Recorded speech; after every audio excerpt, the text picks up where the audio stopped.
During a phone call with President Salva Kiir, the UN chief called for an immediate halt to the vicious fighting and the appalling killing of South Sudanese civilians.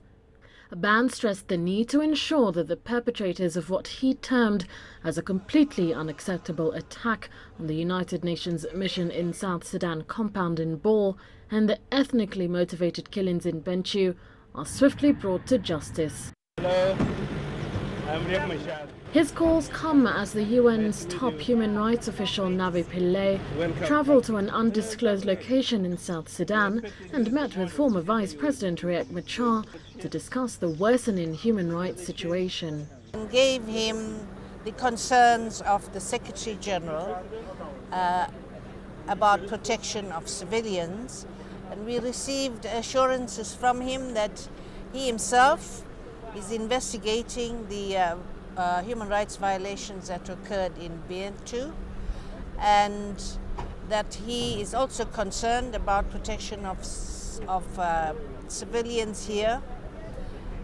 He finds it difficult to be in the situation where he is, but I welcome the fact that he is clearly thinking in terms of a political solution.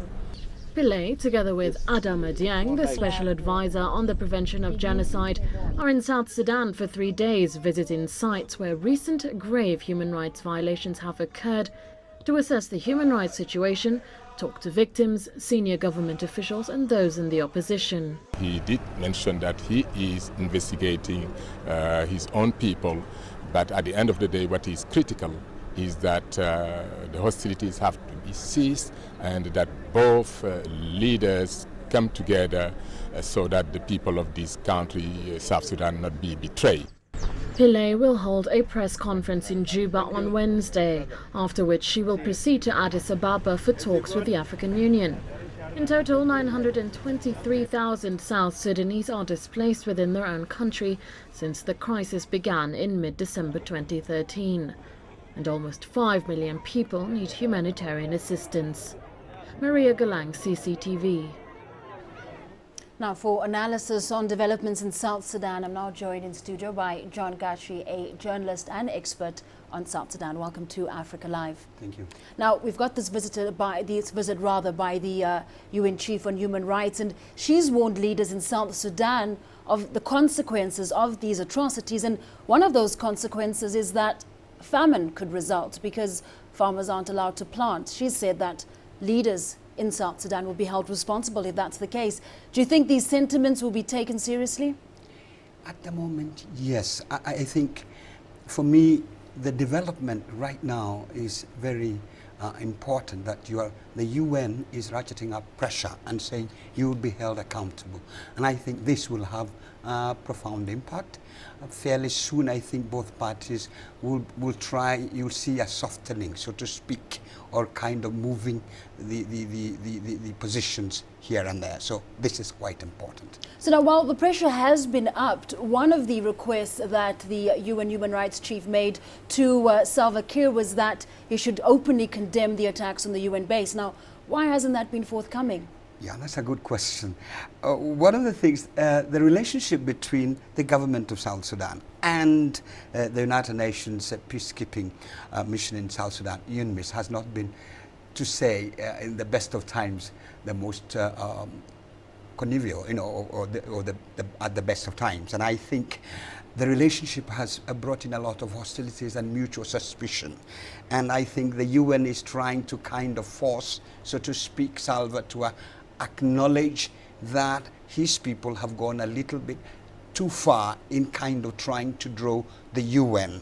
And I think Salva and the government are rather wary of going that line because the relationship are still quite apart. And remember, UNMISS mandate is due for renewal in about 2 months' time. And again, there will be the South Sudan is also a member of the UN. So I think there's a lot of play acting on both sides here to try and avoid accepting responsibility. Now, Navi Pillay has also spoken to Riek Machar, who has indicated that he would be willing to look at a political situation, that he's taking it seriously. So what do you think that type of political solution would involve?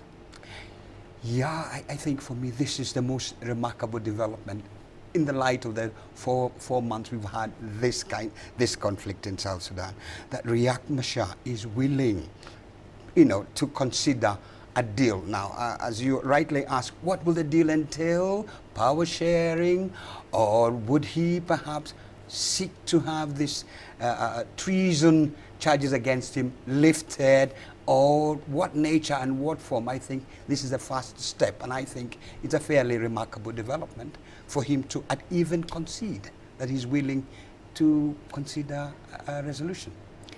Does this make it any different from this peace deal that they've tried to get going that has obviously failed? In a way, the circumstances have changed, and you have to look at it this way. Both parties initially were hoping that they would be able, either through dint of military might or a combination of diplomacy, would have taken advantage of the other. And it appears now we are at a stalemate, so to speak. And I think it's about time that both parties are willing to consider. They are open to suggestions. What will that be? It's something that is a good start. It's a good start. All right, John Gachie, we'll just have to wait and see then. We're speaking there to John Gachie, journalist and expert on South Sudan.